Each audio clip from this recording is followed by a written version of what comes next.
In September 2008, a group of community volunteers from the city of St. Catharines, Ontario, came together with their camcorders and spent some time videotaping the people, places, and happenings of the St. Catharines area. They came back with some fascinating pictures and wonderful stories. Dickie Falls. It's part of the Niagara Escarpment. It's sort of a little-known secret. Because of the waterway system that makes up St. Catharines, it has left a really wonderful landscape for us. Some amazing parks, trails, and some really neat family activities that you can do in our area.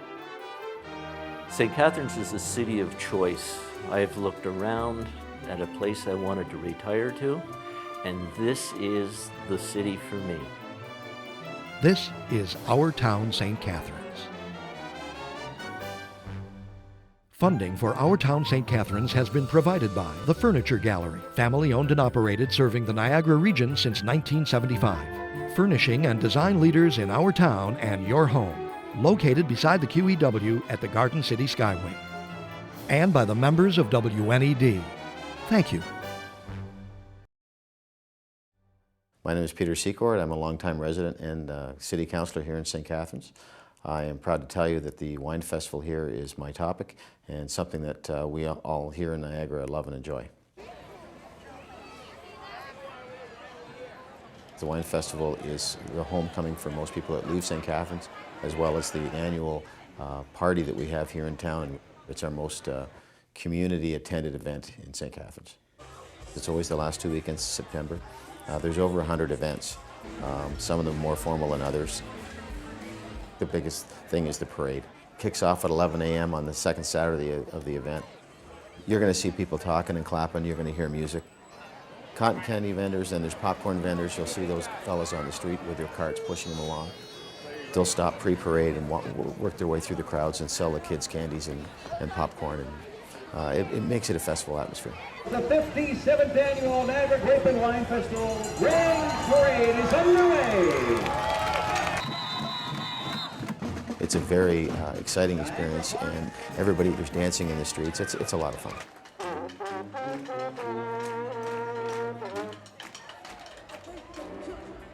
I guess my favorite part of the festival is Montebello Park. It's the part where you can walk around, see friends, have a glass of wine, and have some great entertainment. It's crazy the amount of work that goes into it. It's not only the logistics of setting the park up and getting everything to run smoothly, it's the advertising, it's booking the events. It's a full-time job. There's also wine tastings. The wineries host events. You can stop into the wineries and try food along with the wine, because we always try to pair a type of food with the wines. I went to 2 vineyards and took some shots. The one vineyard showing the grape harvester running down the aisles was Doug Hernders. He's a past grape king, and he was kind enough to let me on to have a look at the grape. And you'll see the harvester coming down in the rows as it beats the grapes off the vines and collects them. Southbrook Winery is one of our newest wineries here in Niagara. It's on Highway 55. That building that you'll see is designed by Jack Diamond, famous Canadian architect. Wines of Ontario are now worldwide commodities. They're something that everyone in the world is recognizing. If you recognize an Ontario wine as one that can compete with all the finest wines in the world, we've made the step up and we've moved ahead, and we're aggressive about doing that, and we're going to let the world know we've got some of the best wines in the world. My name is Tymczyszkn. I've lived in St. Catharines for 16 years. I'm a student at Sir Winston Churchill, and my topic is Dickie Falls. It's part of the Niagara Escarpment. It's sort of a little-known secret. When you drive past, the road is actually called Dickie Road that you drive past it on. You can see the mill, you can see the stone building, and that's really all you can see. But pretty much anywhere within 100 meters, you'll be able to hear the falls. It's very loud. Most of it's fenced off from the top just because people fall in and such, you know. To get down to the actual fall part, you have to kind of scale this cliff. There's ropes, and then you pretty much scale a rock wall to get down there. It's pretty dangerous, actually. But once you're down there, it's this nice little oasis. You're surrounded by rock walls. It's pretty much like a giant crevice in the Niagara Escarpment. There's one big falls, and there's another little one adjacent to it.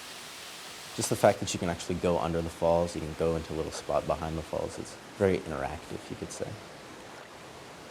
It's very pure, the smell that you get when you're underneath it or you're around it, it's very pure and natural. I would suggest that people go there. If you really like hiking, this is the thing for you. It's sort of overgrown, so you'll need your hiking boots to get there. But if it rains in the morning, definitely bring some bags or some shoes or something like that, just to keep yourself from slipping and sliding, because there's a lot of erosion and mud flying everywhere. A lot of people actually get injured down there. Like every once in a while, I'd say about 2 or 3 times a year, actually, firefighters have to be called in and they have to scale down the falls. Because pretty much if you even just roll your ankle or something like that, you won't be able to make it back up.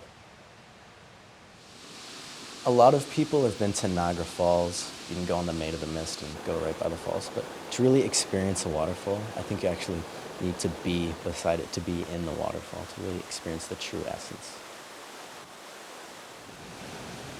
It's this place of solace that you can go to think, to relax, to look at the beauty of nature. You can get away from things there. It's a little haven. My name is Hans Last, and I've been living in St. Catharines for the last 10 years. And my topic for today is downtown St. Catharines and St. Paul Street area. There's plenty of stuff to do down there, places to shop and places to eat and things to do. The Centennial Library is the main branch of 3 branches here in St. Catharines. The building was built in 1977. The Welland House is a historic hotel. It was built in the mid-1800s, and that most recently it became a residence for Brochu University. The St. Catharines Cenotaph, it's a tribute to the war veterans, and every 11th of November they have their Remembrance Day celebrations. Market Square it's gone through some transformation over the years. It was originally an outdoor venue. The bus terminal is the transportation hub for the city. Most of the transfer points are there. With its proximity to Toronto, Hamilton, and Buffalo, it's a very vital transportation link. St. Paul Street is the heart of St. Catharines. St. Paul Street is definitely one of the main things, one of the main attractions for the city of St. Catharines that anyone should see. There are plenty of tourists, and there are some small wineries and boutiques, and it can be a fun place to be if you like to shop. There's several eateries there that you can eat at, or you just want to walk around and just experience the downtown and just just get a feel and just admire the downtown. There's you can do plenty for that too. My name is David Tebbutt. I've grown up in St. Catharines. I filmed the Niagara Escarpment, and I currently go to Humber College in Toronto. Well, I used to bike down the escarpment, and just all the different things that you see, like the beauty of it through the trees, the paths, all the flowers and different animals. When you're in the city, you only really hear cars, and you're used to the noise pollution of the city. But when you escape to go to the escarpment, it's just so much more peaceful and quiet. I really enjoy the rock formations, how you can see the different layers, the sedimentary rock, and how big it is, and just the different elevation that you can see. When I was walking down the escarpment, you could see different houses. There's a lot of mansions that people live on the escarpment. I live near the Bruce Trail, and that's a pretty famous trail because it goes from all the way from Queenston all the way to Tobermory. I think that's just over 1,000 kilometers. And I actually know a few people that have walked the whole trail through the course of a couple months, and they say just how gorgeous it is, some parts, and there's just so much you can see on the Niagara Escarpment. There's a lot of nice flowers that I filmed.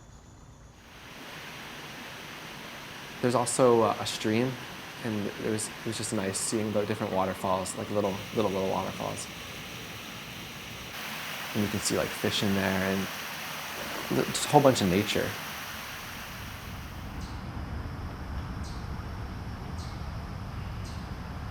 The atmosphere on the escarpments is very peaceful and quiet, and there's lots you can see on the Bruce Trail. You just kind of follow the path because there's markings on trees and you can kind of get a sense of where you're walking so you don't get lost. I used to often bike up the escarpment with my brother. We went near a cliff once and I almost lost control. So I kind of jumped off my bike and I watched my bike tumble down the escarpment. So my bike was kind of broken, but I'm still alive, so. If you go in the escarpment, you're gonna just get a whole different feel of the city rather than the whole city itself and the cars and the buildings. Most people that visit the escarpment will either have a picnic on a nice sunny day and they can walk down the escarpment with their family. They can see all the nice views, go on a bike ride. There's lots to do on the escarpment. I really like living here because of the parks and the things that you can see. Just a great view from the escarpment.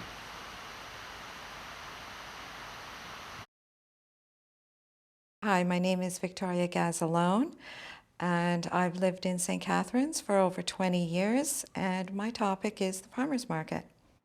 The farmers market is located right downtown St. Catharines on King Street. It is such a fun way to shop, and I just love coming home with all the different items that you can buy there that you can't get anywhere else. Various different cheeses and salamis, and definitely the local vegetables and fruits. You can get canned goods such as jams and jellies, breads and pastries. You can buy jewelry, some clothing there. You can also buy a lunch there. They have some very interesting lunches. It can be very busy. So if you don't like it to be too busy, then I suggest that you go early in the morning. But you will always find the vendors there are extremely accommodating. If they don't have it, they will get it for you for the next market day, or they'll direct you to what farm you can go to purchase it. I love to take my daughter. She gets very excited about going, and she's in her late teens now.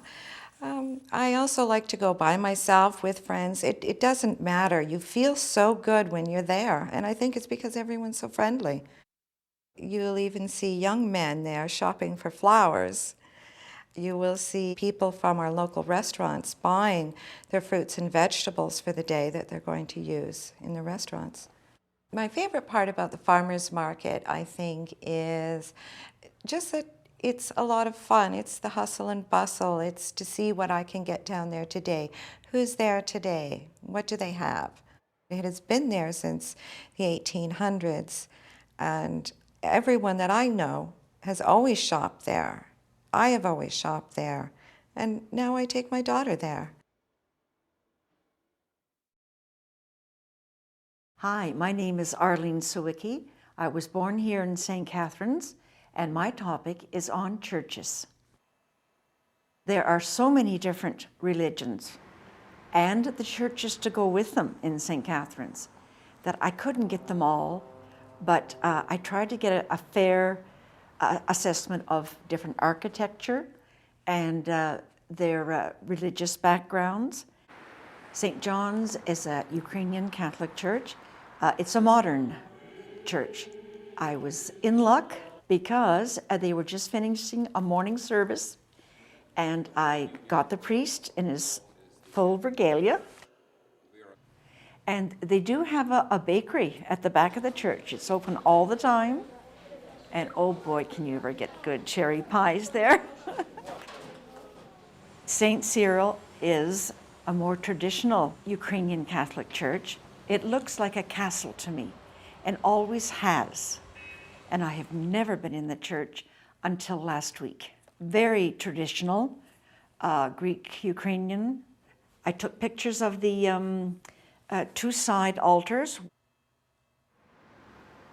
The mosque I filmed on Niagara Street has not been there too long. I thought it was unique. They do have open house, and I did go a couple of years ago, and you would think it'd be ornate inside, but it's not. It's a very open area. The Jewish synagogue, well, it's the only Jewish synagogue, I believe, in St. Catharines. St. Catherine is the main Catholic church, and it just happens to be across the street from the Jewish synagogue. My church is St. Thomas Anglican.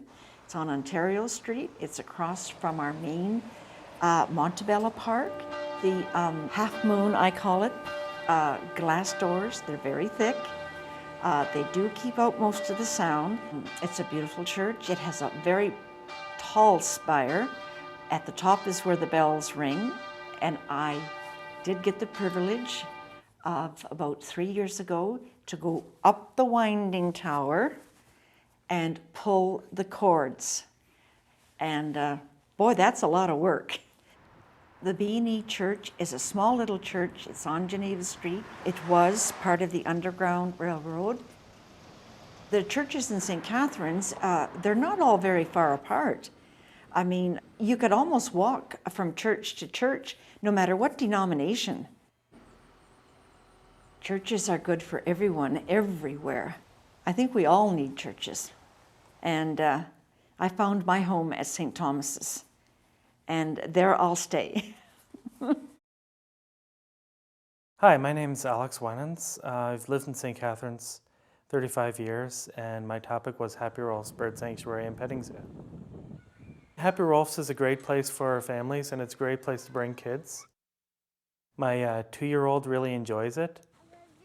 In the petting zoo, we find domestic farm animals, everything ranging from alpacas, goats, horses, cows, guinea pigs, a really funky looking chicken, and actually a turkey that really loved to talk to me.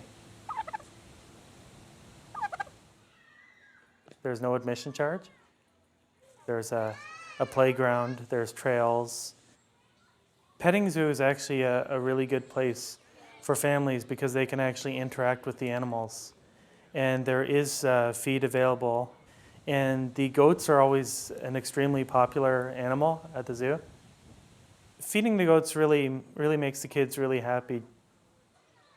The horse that's found there seems to interact really well with the children. Everyone seems to like the horse. Everybody likes to look at the guinea pigs and picks a favorite because they all have the different variations in color and coat. The petting zoo and the park as a whole is run by the municipality, City of St. Catharines. Happy Rolfs is actually, it seems to be a kind of an oasis within the city. Even though it's just within the city limits, you have the opportunity in one location to see multiple types of animals that you don't normally see in one place. There's a fairly large resident population of turtles. There's waterfowl, there's the domestic animals. And it seems to be just a place that makes children happy. And as any parent knows, if the kids are happy, the parents are happy. And it's a wonderful place. Hi, my name is Rodney Loewen. I live in St. Catharines and have lived here for 43 years. And my topic is on the Port Dalhousie lighthouses. I ended up doing 2 lighthouses, the South Range Lighthouse and the North Range Lighthouse. Well, the North Lighthouse is square and slightly tapered. And the South Lighthouse is octagon shape and also slightly tapered. They're about 1,500 feet apart near Michigan Beach. And they have quite a history going back to the 1800s. Well, the purpose of these lighthouses were to guide the ships into the Welland Canal. And they would line up the 2 lighthouses. When they saw that they were together, the one light over top of the other, then they could go straight into the canal. There's often tourists and people jogging or walking their dog or biking there. And it's a nice place just to get away for an hour, a lunch hour. My favorite part about the North Lighthouse is it's a great place to block the wind for fishermen. You can just go up there and fish. And I think it was also featured in a Rush song, Lakeside Park. Well, the South Lighthouse, the best part was going upstairs, and you have a great view from up there in all directions. To the east, there's the marina, and to the north, you can see the North Range Lighthouse. To the west, you look over the both piers, and to the south, it looks into Port Dalhousie. Oh, it was great inside the lighthouse. It was as if it was brand new, like I was stepping back into the 1800s.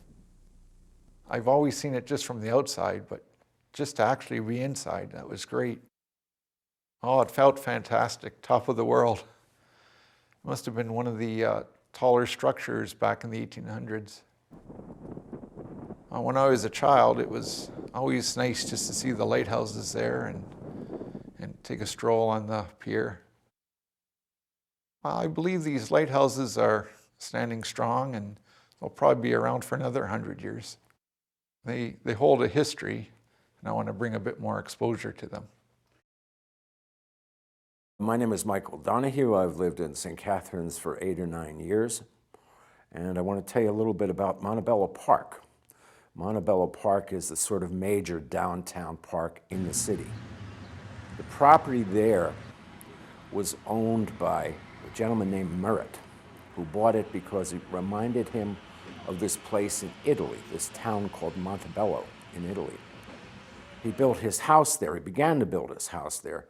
The foundation was laid, but he unfortunately died very quickly. The property was then bought by the city as a park.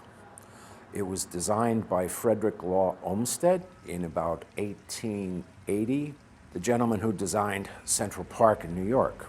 Olmsted designed the park in such a way that it's very good for walking. The trees are, I believe, the same trees that were there when the park was created over 100 years ago.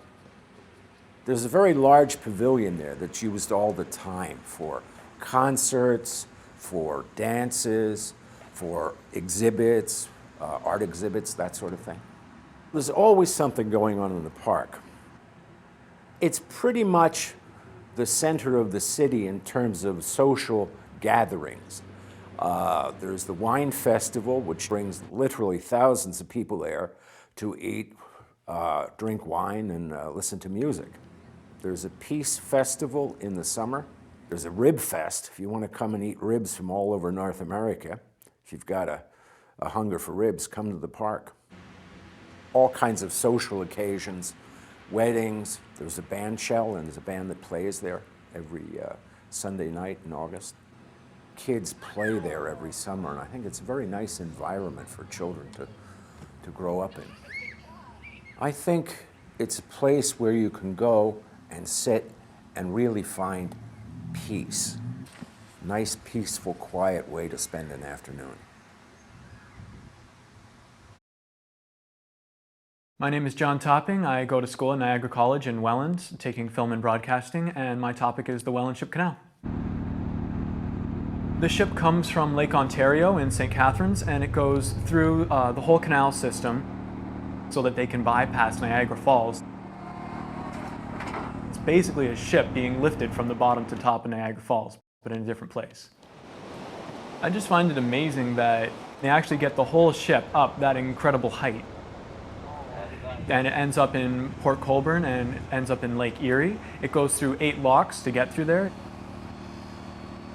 Sometimes you'll see private vessels go through too, like just say someone sends their yacht through, but they usually try to pile them up that all the little smaller ones get through at once.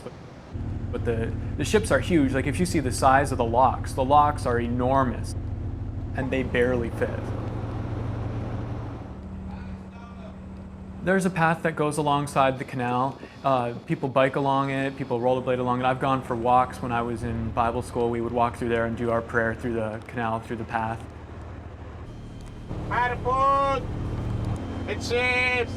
The ships aren't allowed to come even into the lock area without having a pilot on board, specialized for the locks to be able to get the ships through.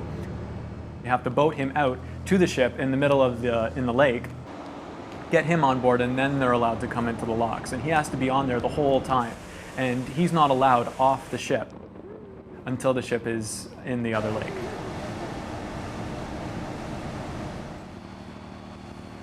If you go to school on the other side, or if you're meeting friends on the other side or work, you have to wait for this huge ship to go through. And sometimes there's a ship right after that ship. So sometimes you can be sitting there for an hour or so. It's almost entertaining, even though you know you're going to be late for wherever you're going. But you get to see the ship come in, and then you can see it lower, and everyone in the car is going, oh, it's almost at the bottom, it's almost at the bottom, and then it'll open up and then leave. A lot of people do watch this happen. You'll see people on the side, on the pathways, or on the side by the locks, or these different things, taking pictures, taking video. It's basically almost a tourist area. I believe I was about 13 years old when I first went on the ships. And so we got to be like up on the deck. We got to be up by the pilot and the captain, and we were looking out, seeing all the tourists and all the different residents of the city looking out on us from the observational decks. They're all waving at us. You can see like way into Niagara on the lake, way into St. Catharines. I could see the dairy bar, the ice cream place. And just, it was amazing. The wind blowing you, looking down at the water, seeing the reflection on the water. It's gorgeous up there.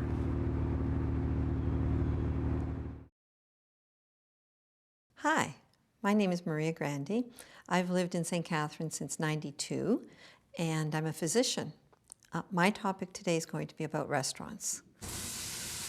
I chose my topic because I love to eat. I'm Italian, and we have a great history of food in our background, that and exercise, and food won out. Strega Cafe, they promote music. They also promote local organic foods, including vegan and gluten-free. They also have a liquor license. They have open mics on Thursdays, and they have regular musical acts booking Friday and Saturday. On the tabletops under glass, they have local artists displaying their work. My favorite part about Strega is the welcoming feeling I get when I go there. They're always very friendly and accommodating.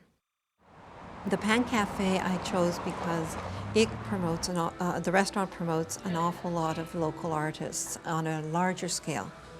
It's a very long room, really high ceilings, 12-foot ceilings, with the copper tin on top, and bare walls of brick.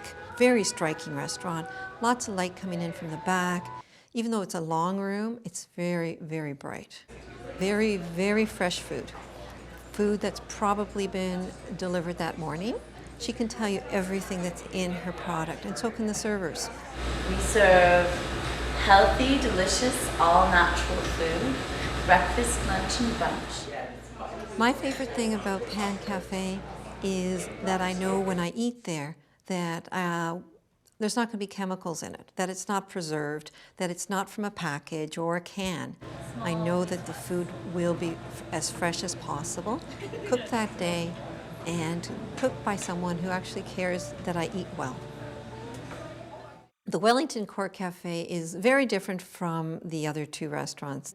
A beautifully bright place, which does haute couture, high cuisine. Sterling silver beef that is the top 6% of all those hand-selected AAA tenders and strip loins.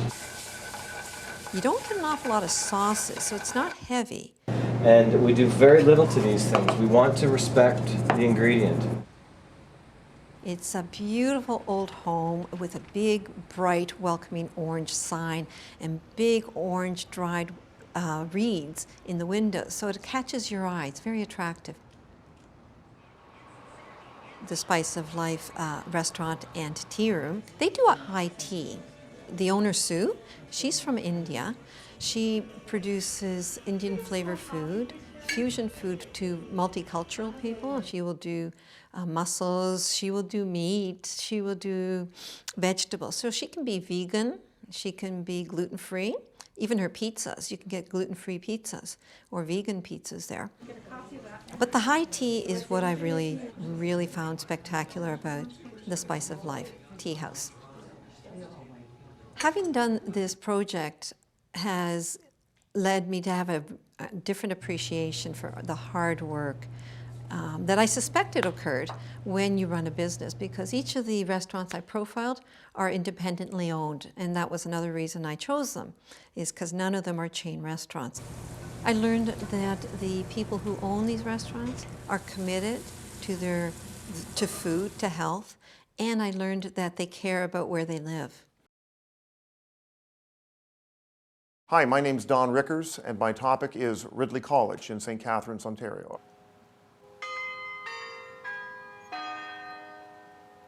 In the olden days, you sent your child to boarding school, you dropped them off in September, and the master would say, great, the parents, see you at Christmas. You know, basically stay out of the way for the next few months while we do our job with your son or daughter. And it's not like that today. It's very much a partnership between the parents and the school, working together to see that the child's needs are met. Well, when you walk the halls at Ridley, you're going to see students drawn from all over the world, from different backgrounds. One of the comments visiting parents to the school would make is that they seem so happy. Ridley's a school of about 600 young men and women, about 150 in our lower school, grades 1 through 8. Of our total population, about 250 students are day students, and so they would be coming in from St. Catharines, from Thorold, Welland, Port Colborne, proximal areas like Buffalo, New York. We draw some of those families. Some of them are what we call flexible boarders, where they stay at the school during the week in boarding, and then on Friday night, mom and dad come and get them, and they take them home and have some quality family time on the weekend. We think that really works well for busy professional families where both mom and dad work. The big thing is for them to be busy. We really don't want them sitting on the benches in the quad when they should be finishing that biology lab. So life's all about balance at Ridley, and we tell them to work hard and to play hard, and I think the typical Ridley student does that.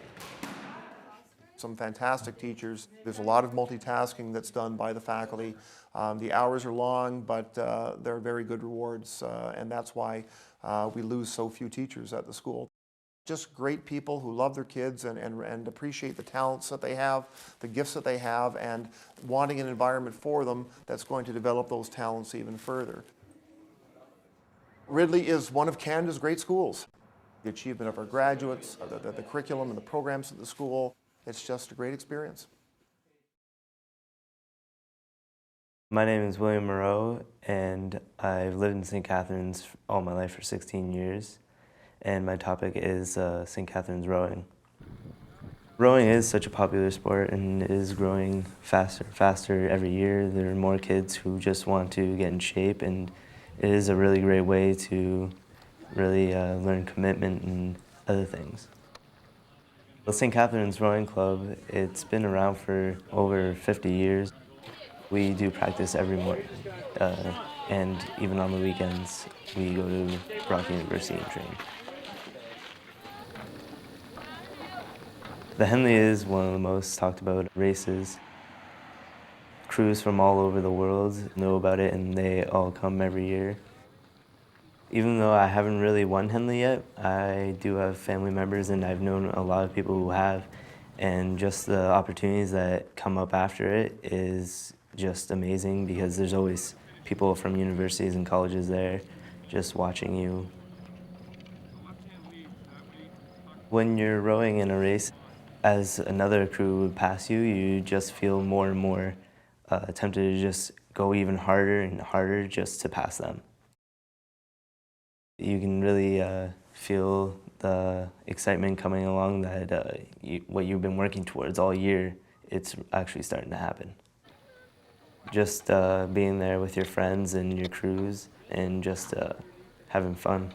You just develop such long life friendships, and it's just such a great thing to be a part of. My name is Marsha Coppolla. I was born and raised in St. Catharines. I grew up in Western Hill.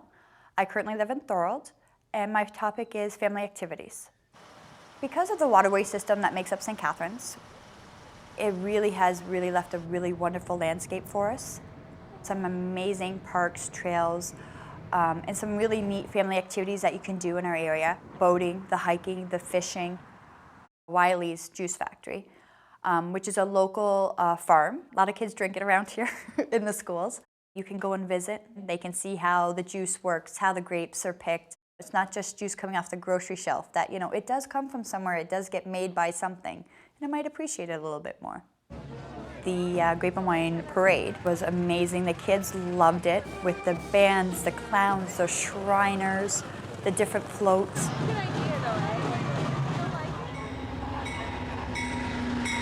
I have 2 sons. I have a 1-year-old and a 3-year-old, and one on the way. Personally, our family loves to visit the VIA Rail train station here in St. Catharines. We like to go and watch the trains come and go and shuttle people to and fro, watch and wonder where they're going to. My son believes every train goes to Ottawa. Don't know why, but every train goes to Ottawa in his eyes. We can visit local orchards, farms, wineries.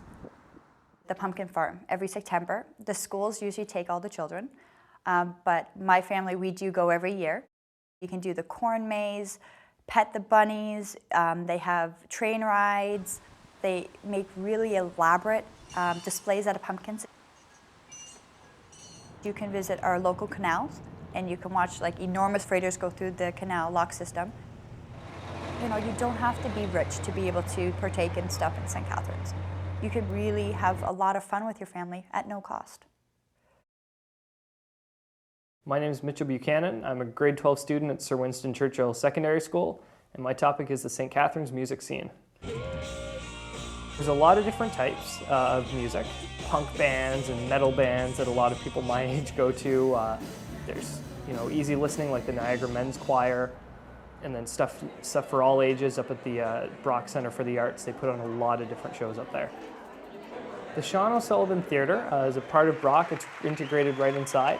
I shot a show from a band called Ryan Dan, and they were really great. Very, very good sounding vocals, and they really just kind of put their hearts into everything that they sang.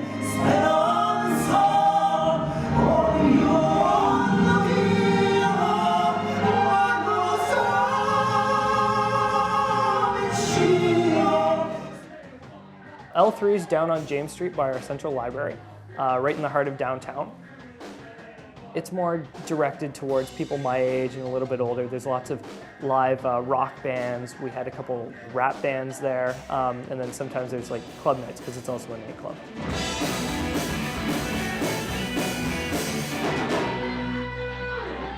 So I'll just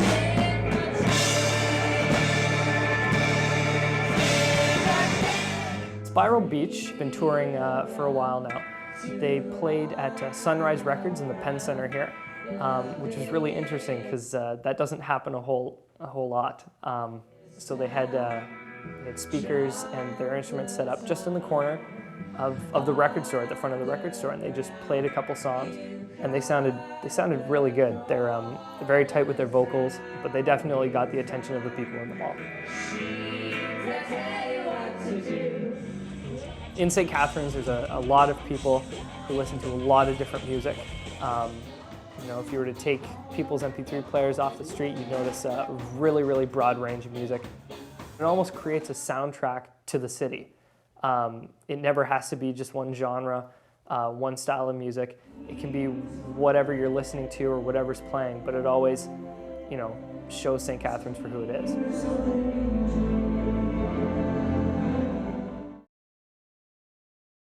My name is James Klassen. I'm 17 years old. I'm in grade 12 at Eden High School, and I decided to film Forpad Arena, the skate park. Also, I filmed Sud Skate Shop, who sponsored the skate park. Skateboarding and hockey are very popular in St. Catharines. The town was really angry against skateboarders before the park was built. We'd always be skateboarding downtown, and they'd just be yelling at us. And without the skate park, there wasn't really anywhere for us to go. The skate park in Forpad Arena was built about 2 years ago. I think that once the skate park came out, a lot of new faces started showing up. Sud Skate Shop has been around for many years. They sponsored the skate park. The city paid for it and left it to Sud to design the park. And what Sud did was, when they designed it, they tried to take different parts of downtown St. Catharines and put it together to put into a skate park where it's legal to skateboard in. So it is really exciting for me and my friends to be skateboarding downtown St. Catharines and not getting kicked out of it, so that was awesome. The 4-pad arena, there's a big variation of ages there. There's many little kids running around on the ice, and then there's a lot of adults also. They throw a bunch of festivals throughout the year, and you meet new people. And along with the arena, I mean, the parents, when they're watching their kids, there's lots of time for fellowship and community. There's many people out there all the time. I mean, you could go there any night of the week, and there's games or practices going on. I think the thing I like most about St. Catharines is there's not one night where I'm sitting at home with nothing to do. This section of St. Catharines was definitely built for the better, and it's just a great way to communicate within a community. My name is Marinko, Jareb. I work as a counselor for people with developmental disabilities, and I live here in St. Catharines since I was 5 years old. My topic is the Niagara Artist Center. The Niagara Artist Center is located at 354 St. Paul Street in St. Catharines. It's right downtown. They are what's considered a parallel gallery here in St. Catharines, and basically that means it's an artist-run center. And they were one of the first such galleries in Canada. The different art that you'll find in the NAC is very diverse. There's the main gallery, which I believe they have 6 shows a year in. International and national artists come through there. There's this sort of like a real camaraderie between all the people involved that you don't necessarily get when you go to a lot of galleries. Whereas I feel like when I walk into that space, there's kind of like this dynamic sort of, you know, friendly energy that's going on. I chose the Niagara Artist Center because it's more than just an art gallery, which is what quite a few people would think that it is. You know, just it's like some place where they hang up art and show art. They have facilities to help people create art, which helps to define the community, really. They have a video editing suite, film editing suite. They have a library of both film and video to use, and other like equipment, you know, video cameras and projectors. They also have a lot of like social functions there, political meetings. There's a very diverse membership, and I've met a tremendous amount of very interesting and well-connected and influential people there. It's not the kind of place where you'd be like, oh, okay, it's a painter's gallery, or it's a, you know, a place where you can see new media stuff. It's really diverse. Check the batteries.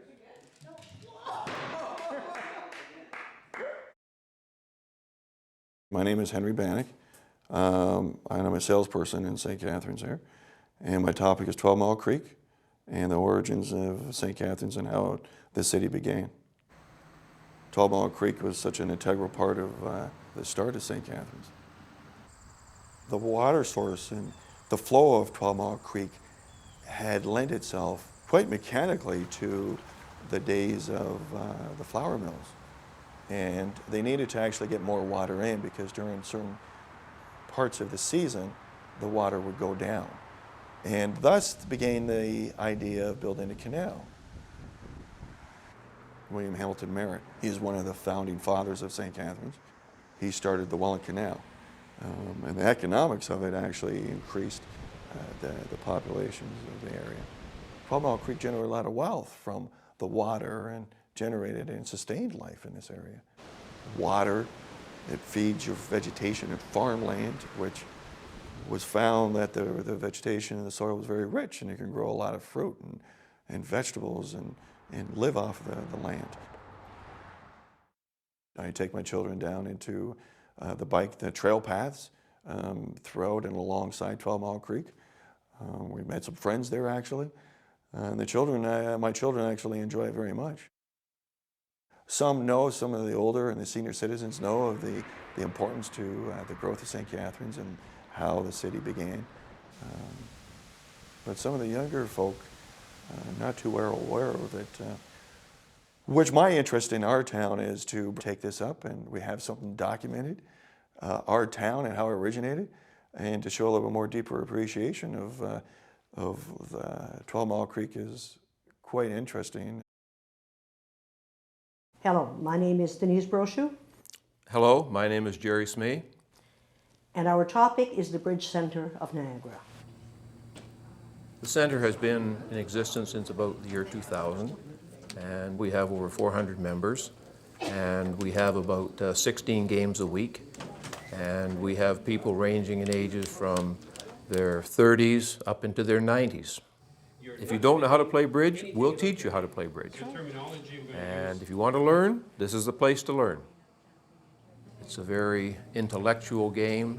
Even the expert players are always learning, and that's the challenge of the game, is to keep learning and keep growing and keep your mind active. We have a lot of people who this is their major activity. It fills in a lot of time in a very pleasant way at a very inexpensive cost. A friend of mine at dinner not long ago told me the first thing I did when I retired, I opened the phone book and I said, where can I find bridge? And he found the Bridge Center of Niagara, and he joined. And I hear people telling me all the time, you know what, this is the best thing I've ever done. A lot of times you'll end up, the husband plays golf and the wife doesn't. And this is something that they can both do. The first time I ever played in a tournament, I lost 3 pounds that weekend. I was so stressed out and worked so hard intellectually, I came home absolutely drained.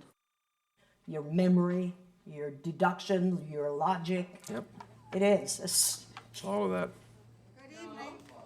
The entire Niagara region is very well represented at the Bridge Center of Niagara. Sometimes people from Buffalo come to our club. Yep. I've seen people from Hamilton come to our club. Our club is affiliated with the American Contract Bridge League, and they have clubs mainly in the United States and Canada, but literally throughout the world. When I was working in my career, I find myself in a strange city, in Phoenix, for example, and I've got nothing to do. I'm there for a week or two and nothing to do in the evening. I don't want to sit in my hotel room and watch TV. What do? I phone up a local bridge club. You're immediately welcome. You have something in common with these people right away. You get introduced as a visitor from Canada, and everyone applauds, and so on. And it's an international game. My wife and I, we teach and direct bridge on cruise ships. And this is one of the activities that's offered by the cruise line because people want it. They're asking for it. So you can go on a cruise and see the sights of the world and play bridge as well. What could be better than that? Wonderful. My name is Brian Bell. I'm a retired school teacher. I've lived in Port Dalhousie for about 10 years, and my topic is the waterfront in Port Dalhousie. I live in Port Dalhousie, and it is always fun to be down at the old port, as it's referred to, and people are always having fun. It's the center of activity. It's the golden jewel of the city of St. Catharines all summer long. The seniors are down there. They're doing their own thing. They're biking, they're walking. There's fellows down there who is a local musician, and he sits on the east pier, and he does his composing and practicing, and then he does his CDs later on in the year. So all summer long there's this fellow playing music.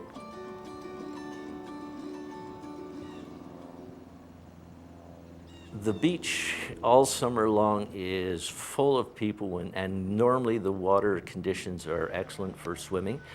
But one end of the beach has a number of volleyball courts set up, and they're permanent. And we have volleyball tournaments throughout the summer, and nighttime the local businesses will have volleyball teams, and they're obviously practicing or in competition at night. Down in the old port, there's 2 marinas. There's the Port Dalhousie Pier Marina, and then there's the Yacht Club. The sailing is really great because some of the boats that are in the Yacht Club go up the canal. They've got a good protected water inland docking. And that is just great for those folks. And then the Dalhousie Pier Marina is more of a power boat and sailboat split. It's a little bit to the outside. It's a great protected area, and everybody can get out. They've got a lot of protected water for a fair distance out, and that's why people just love that spot. The fishing is very popular. Fishing is one of the big sports down in the old Dalhousie Pier area, and people with their boats are in there getting them up and out early in the morning, or if they don't have a boat, there's a lot of room on those piers for folks to go fishing by just sit on the side and dip your rod in the water. It's popular morning till night. The carousel was, I understood, donated to the city on the condition that they only charge a nickel a ride and never more. Folks come all around the area to take them onto the little carousel. And children, obviously, for $1, have a great afternoon of 20 rides. The carousel is a piece of pride. It's in an enclosed building, and when the carousel closes down at night, the garage doors go down all around it, and the thing is locked up tight and kept in pristine condition all winter long and all the times that it's not in use. The port appeals to more than just the children and the seniors. Saturday afternoons, a motorcycle groups come in. So you end up with the Harley Davidsons, maybe 15, 20 Harleys on a Saturday afternoon. I was driving out of the parking lot, and I saw this group of 15 or so old cars come down the road. So I went over to the lead fellow and I said, would you be willing to drive the cars around so I could take a picture of them? And the fellows were more than happy to do that. So they got in their cars and they just were happy to drive in a circle, and they all lined up back in formation, right one after the other.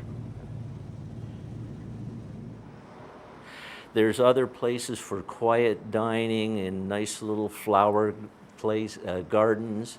There's some overlooking the water. There's some on rooftops, probably 12 or 14 outside patios. The experience of getting a coffee and walking the pier, you're quite far out, and you get a good chance to see the sunset. And I'm sure there's more film being shot and more pictures around from that pier than anything in the city. It's just a lovely walking experience. That's the way life is down there. It's easy going. I enjoy the fact that I can get down to the pier, get a parking spot most often, and get on that pier and walk it, bicycle it, and if you want to take the boat out, there's the ramp you can put the boat in and go for a little bit of fishing, and it isn't a difficult process. It's accessible to everybody. St. Catharines is a city of choice. I've looked around at a place I wanted to retire to, and this is the city for me. Anything that I need is here. There's shopping malls, there's restaurants, and you've got access to the big cities. A half hour down the road is Toronto. A half hour down the road is Buffalo. And that's what makes this such a great place to be.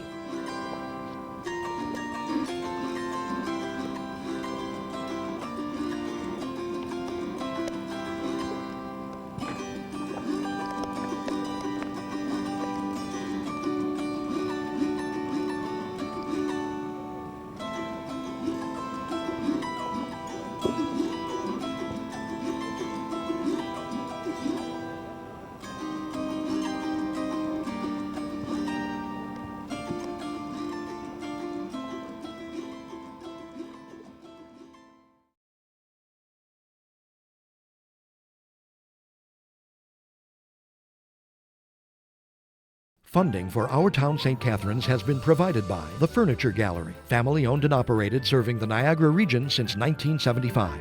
Furnishing and design leaders in our town and your home. Located beside the QEW at the Garden City Skyway. And by the members of WNED. Thank you.